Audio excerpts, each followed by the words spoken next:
Je m'appelle Thibaut et j'ai un projet qui s'appelle Voyou, dans lequel je chante et je joue de la musique et je fais de la musique.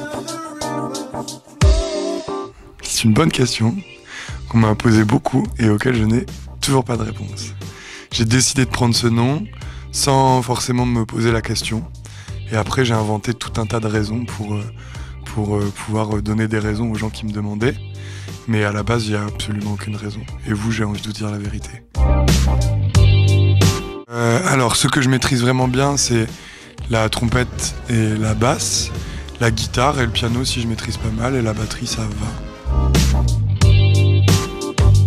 Probablement que non. Je sais jouer de plein d'instruments, mais il n'y a que quelques instruments dans le lot que je maîtrise vraiment bien. Les autres, je suis capable de jouer mes morceaux et ce genre de choses, mais je suis pas non plus si fort que ça dans ces instruments. J'ai pas d'envie particulière de featuring. Le featuring que j'ai fait pour moi, c'était avec Yel, parce que ça s'est fait de manière très naturelle et parce qu'on est amis. Le deuxième que j'ai fait, donc c'était à l'inverse, je venais chanter sur un album, c'était avec Léa Vincent. Et c'est pareil, c'est parce qu'on est amis, qu'on s'entend hyper bien et que ça faisait sens qu'on le fasse.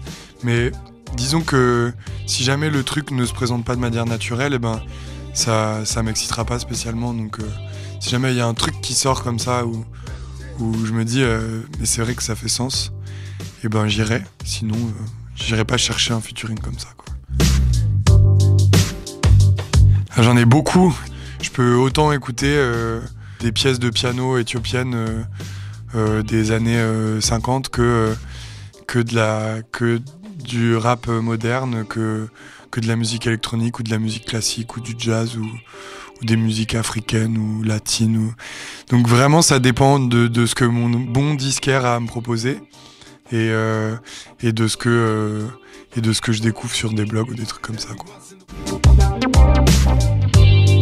Alors déjà je m'habille, je mets ma tenue de scène parce que sinon je jouerais en sweat comme ça serait pas cool, puis j'aurais très chaud. Et une fois que je suis habillé, on se prend tous dans les bras avec les musiciens et puis je leur dis des mots réconfortants et un discours pour les motiver en anglais parce qu'il y a un Brésilien qui du coup parle pas le français. Donc dans un anglais approximatif, j'essaie de les motiver. Et après, on saute un peu sur place. On boit aussi souvent un verre de rhum juste avant, un petit shooter de rhum juste avant, pour se donner de l'énergie. Mais à force de trop le faire, j'ai perdu ma voix. Donc là, ça fait quelques concerts que je peux même plus le faire. C'est un peu con et à la fois, mon foie me dit merci.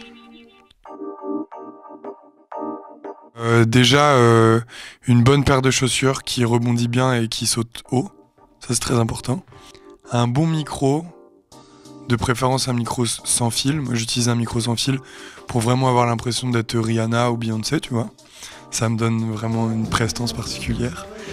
Et comme ça je peux danser, faire des chorés, et tout va bien. Et le troisième, avoir un pantalon dans lequel tu te sens vraiment à l'aise. C'est vraiment appréciable de pouvoir faire des mouvements à l'infini dans son pantalon. Enfin en tout cas des mouvements jusqu'à la limite de ta souplesse. Et de pas être limité par la raideur de ton jean. Moi, je suis déjà venu dans cette salle. J'avais joué avec Bagarre dans le club. Et c'était très cool. Après, Le Havre, je connais pas très bien. Je connais très bien Étienne, le programmateur d'ici. Donc finalement, ce que je connais le mieux au Havre, c'est Étienne. Et la dernière fois, quand même, j'ai eu le temps de me balader juste autour de la salle. Parce que ça a l'air d'être assez cool comme ville. En plus, on m'avait dit... ouais, Le Havre, c'est comme Brest. Ça a été détruit pendant la guerre, du coup c'est tout bétonné, c'est un peu moche et tout ça. Et après je suis allé à Brest, et je me suis rendu compte que Brest, c'était pas si moche que ça. Et après je suis allé au Havre, et j'ai pas vu Le Havre, mais je me dis que c'est pas si moche que ça du coup. T'imagines, le gars, il parle aux gens du Havre, votre ville elle est moche, elle est toute bétonnée. Mettez des salles de concert sur la place principale des villes, que vous puissiez un peu aller les visiter. Non mais en vrai, cette salle est très bien, il faut pas du tout la bouger. Restez tous très sympas. Voilà.